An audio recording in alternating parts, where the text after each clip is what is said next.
MademmyifyASMR True Crime. Welcome back to MademmyifyASMR, and if you are new here, welcome, and welcome to another True Crime Tuesday. If you don't know what True Crime Tuesdays are on my channel, basically every Tuesday I tell you a true crime story in a soft spoken way. Now for the month of April, what we're covering isn't strictly a true crime, but I am telling you all about the Titanic disaster. I am covering this on my non-ASMR true crime channel as well. There will be a link to that in the description if you would prefer a non-ASMR version of this. In part 1 I told you all about Titanic's construction, part 2 covered the maiden voyage and sinking, and now we are up to part 3, which will cover the death toll, which I didn't get to as part 2 was getting so long, and the arrival in New York and kind of a bit of the aftermath, and then next week will be the final part, which will be part 4. If you would like to check out the other parts, if you haven't already, there will also be a link to those in the description box below. Anyway, without further ado, I'm going to get straight into things and tell you all about the Titanic. Now, I am going to fire some numbers at you quite quickly, and I do apologise for that, but as part 2 was getting longer and longer, I felt I kind of had to leave the number of deaths to part 3. Of an estimated 2,223 aboard the Titanic, 319 were in first class, 141 women, 7 children and 171 men. Of those in first class, 199 survived. All first class women were saved, along with 54 men and 6 children. In second class, there were 272 passengers, 92 women, 25 children and 155 men. Of those, 117 survived. All second class children survived, as well as 78 women and 13 men. In third class or steerage, there were 709 passengers, 179 women, 80 children and 450 men. Of those, 172 survived. Only 88 women, 25 children and 59 men survived. The survival rate in third class was around 25%. The only section of those aboard with a lower rate of survival was the crew, made up of 918 staff, 22 of which were women and 896 of which were men. Only 215 people survived, 20 women and 195 of the men survived. Now, these crew weren't just crew that had snuck aboard a lifeboat. They had been told to go by their superiors. It wasn't like they abandoned ship at the last moment, or they were on the lifeboats to row them. There were also 9 dogs aboard Titanic, and 2 of those survived, a Pekingese and a Pomeranian, and they were snuck aboard the lifeboats. None of Titanic's engineering staff survived. Captain Smith went down with the ship, as is tradition, and the ship's orchestra also went down with the ship. They famously played music on the boat deck throughout the sinking.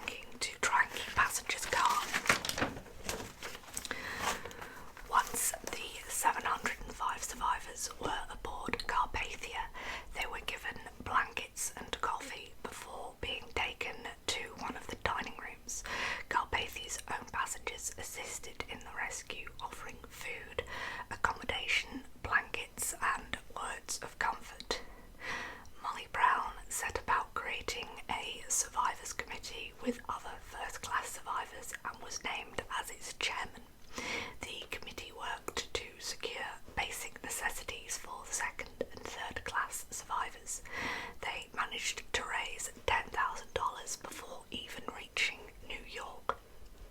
She also set about making a list of every survivor along with their country of origin.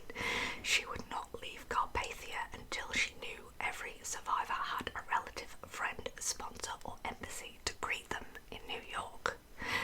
News of the disaster had rapidly spread on the shore, and Carpathia became the centre of a media storm. She received hundreds of wireless messages addressed to Captain Rostron from relatives and friends of those who had been aboard, asking if this person or that person had been saved. Likewise, the press were sending telegrams demanding details and offering large sums of money for exclusive news. Carpathia's Marconi operator Harold Cotton also had many of the survivors asking for Marconigrams to be sent to their friends and relatives on shore, announcing that they were safe. Because of this, Cotton found it impossible to clear the air. He worked tirelessly, not sleeping for 2 or 3 days and nights, just sending and receiving messages. Eventually, Harold Bride, who had survived the sinking but had been left suffering from shock and exposure, was able to help Cotton so that he could have a bit of a rest. Captain Rostron had placed a strict order that no news stories be sent to the press, as he knew there would probably be an official inquiry into the disaster. Any press statements should come from the White Star offices, not him. Luckily, the course of the Olympic was converging with that of Carpathia, and Cotton was able to establish radio communication to send them the list of survivors. Carpathia was limited with their radio signal, only having a 150-mile range, and that was if the weather was good. A lot of newspapers in New York, unaware of this limitation and the busyness of the operators, wrongly implied that Cunard and White Star were trying to somehow censor information about the disaster. Carpathia's arrival in New York was delayed as they hit storms and fog near Newfoundland, but on Tuesday, April the 16th, White Star released their official statement. White Star's offices in London, New York, Montreal, Southampton and Liverpool attracted crowds of people as staff put survivors' lists on chalkboards outside.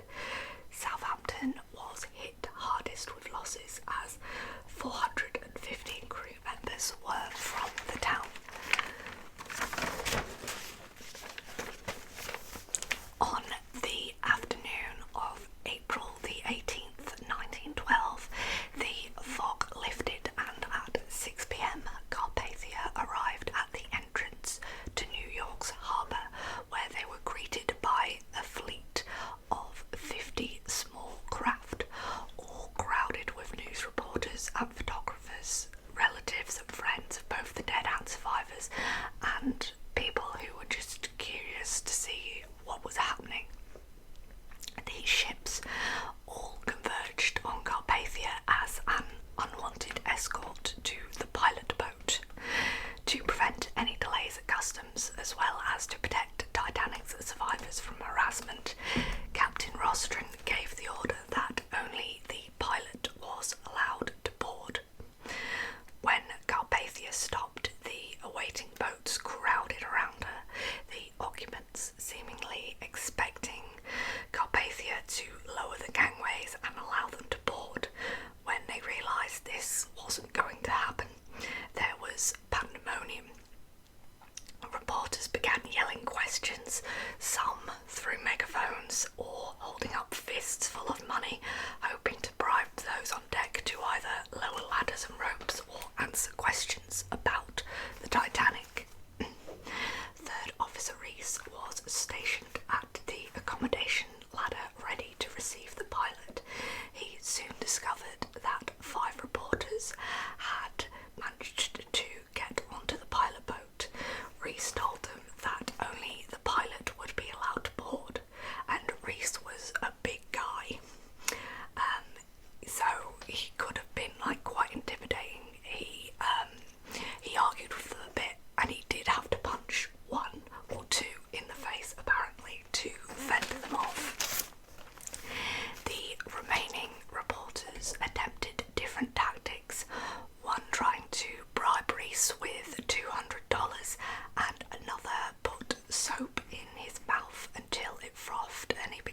screaming hysterically like my sister. My sister was on board the Titanic. None of this worked, and only the pilot was let aboard. As Carpathia continued into dock, a Cunard tug came to assist them in. The tugmaster had instructed that they stop at the White Star Pier and lower the 9 of Titanic's lifeboats they had taken aboard, so not to interfere with Carpathia's docking.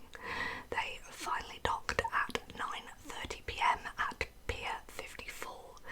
40,000 people waited in the pouring rain to greet them. A reporter from the Globe did manage to sneak aboard and make his way to the bridge after the docking and was apprehended, but he ran into the crowd and escaped before the marine superintendent could deal with him, and he had managed to speak to some of those on board and come up with some salacious news stories.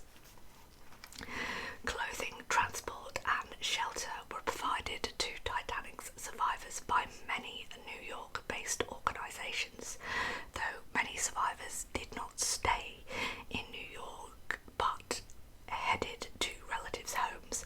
Some wealthier survivors chartered trains to take them home, while the Pennsylvania Railroad put on a special free train to take people back to Philadelphia.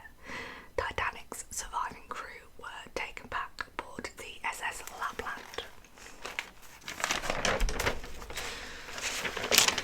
Carpathia was quickly restocked with food provisions before resuming her journey. All her crew were given a month's wages by Cunard as a reward for their actions, and some of Titanic's passengers joined together and raised £900, which would be the equivalent to around £90,000 today, to divide among the crew. That's like that £900 would kind of be like an equivalent to a captain's salary, I think, back then. Even before the Carpathia had docked in New York, investigations into what happened were being planned in both Britain and the USA. The hearings began on April the 19th. The inquiry was chaired by William Alden Smith.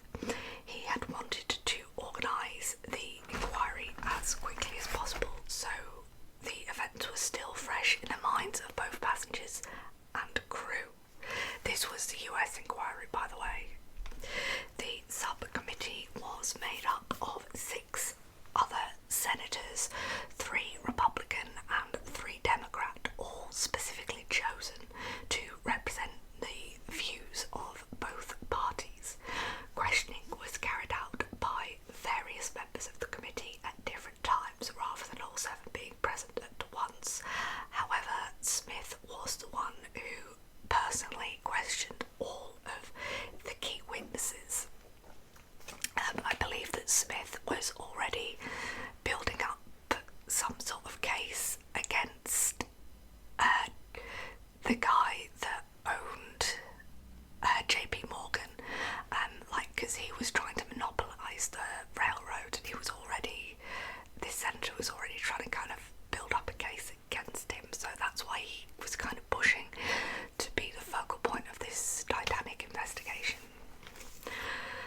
The SS California, after searching for survivors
was also a scrap log missing from California, and their official log did not mention Titanic or any other nearby ship or seeing any rockets.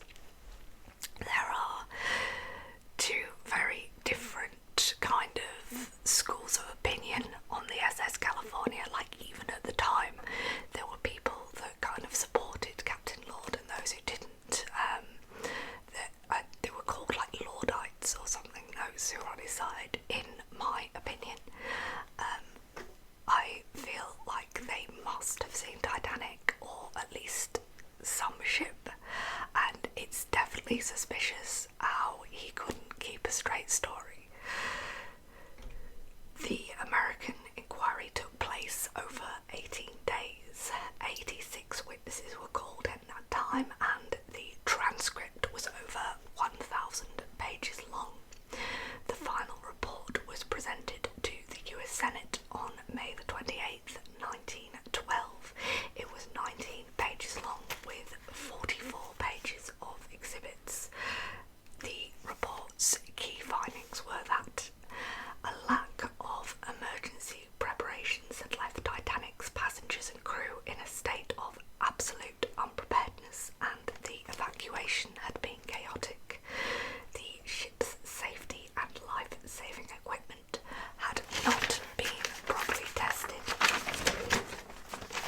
Titanic's captain had shown an indifference to danger that was one of the direct and contributory factors of this unnecessary tragedy. The lack of lifeboats was the fault of the British Board of Trade. The SS California was much nearer to Titanic than the captain is willing to admit, and the British government should take drastic actions against him. Bruce Ismay had not ordered Captain Smith to put on extra speed, but his presence on board may have been a contributing factor to Smith's decision to do so. Third-class passengers had not been prevented from reaching lifeboats, but had, in many cases, not realised until it was too late that the ship was sinking. The report as a whole was critical of established seafaring practices and the role that Titanic's builders, owners, officers and crew had played in contributing to the disaster. It highlighted arrogance and complacency that was prevalent both on the ship, in the shipping industry itself and within the British Board of Trade. However, it did not find International Mercantile Marine Company, or IMM, the company which JP Morgan set up to try and monopolise shipping, or White Star, negligent under the laws that existed at that time. Therefore, the disaster was categorised as an act of God. Senator Smith proposed 3 pieces of legislation.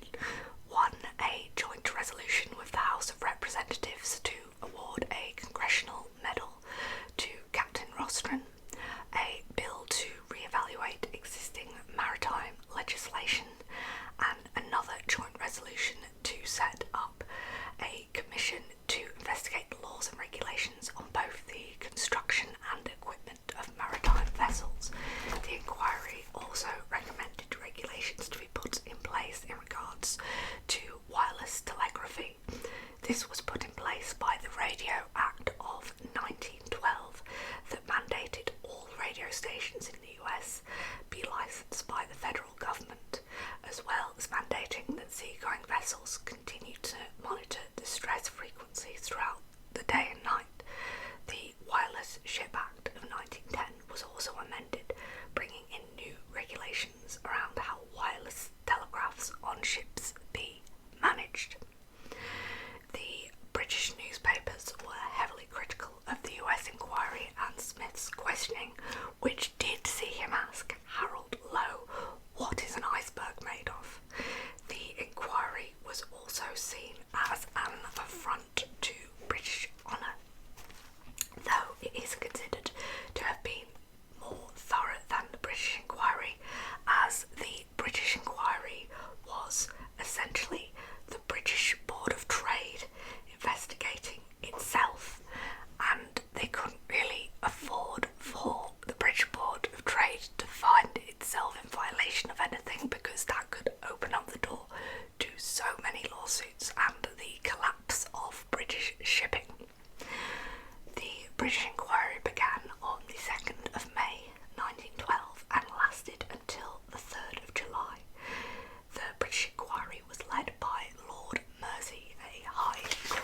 was, and I couldn't find for definite which of those was, but I think like Chilcot and Leveson both ended up lasting years and costing about 20 million each.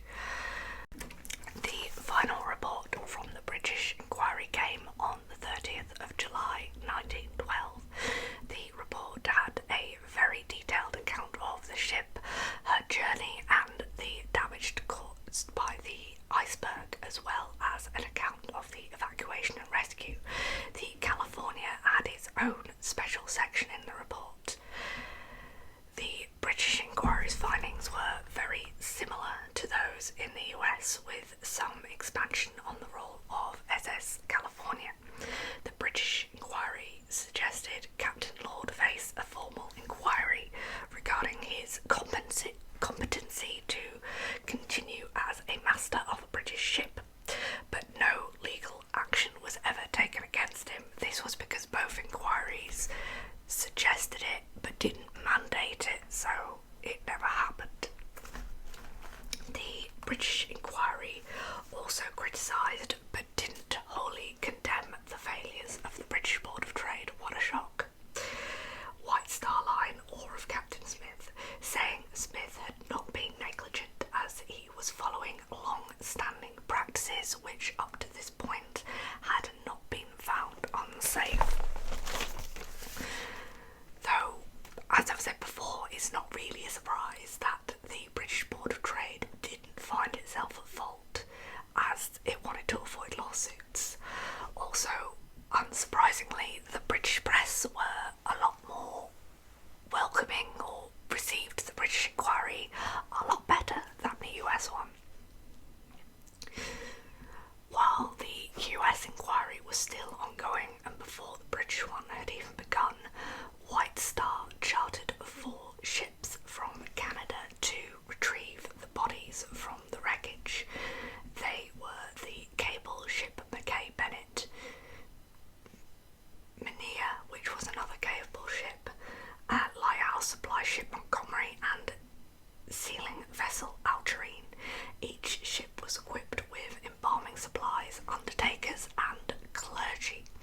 Of the 333 bodies recovered, 328 were recovered by the Canadian ships.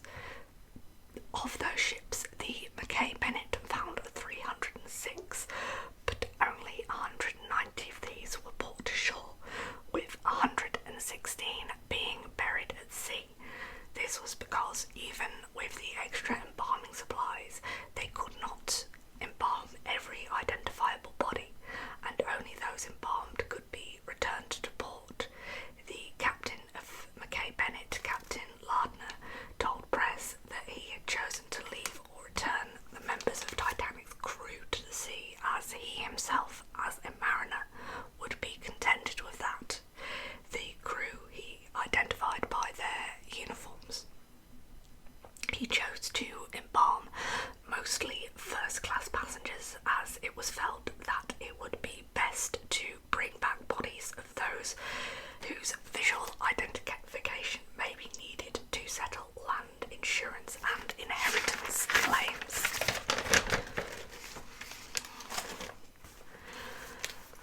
Also, a lot of the bodies, when it says bodies that could be identified, I don't mean because of bloating and such, which occurs when a body has been left in water. A lot of them suffered broken limbs or like damage to the head because of volumes of water and injuries that were sustained during the sinking of the ship. One of the bodies recovered by the Mackay Bennett was that of Isidore Strauss, the co-owner of Macy's department store. He and his wife Ida were travelling in first class.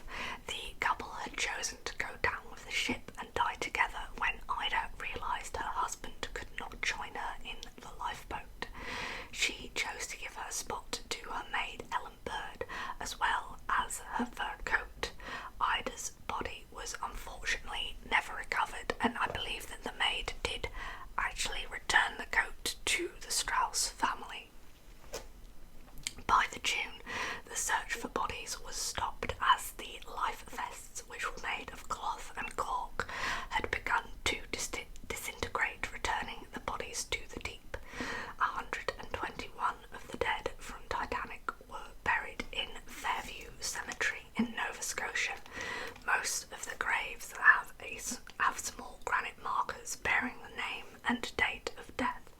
The most famous of these is that of the unknown child, a 19-month-old toddler who was never claimed. The sailors of the Mackay Bennett paid out of their own pockets for his gravestone. Up until 2002, the child was never identified, but in the November of 2002, he was erroneously identified as 13-month-old Ino Panula, who had been aboard Titanic with 6 members of his family, all whom had not survived the sinking. However, in 2008, mitochondrial DNA tests showed the unknown child was actually Sydney Goodwin. Again, the whole family had perished aboard Titanic, so there had been no one to claim the body, and his was the only of the Goodwin family bodies that was recovered. It should come as no surprise that in both Britain and the US, more than 60 survivors combined a case to sue White Star for damages related to loss of life and baggage. There was an estimated $6 million in cash, jewels, bonds and securities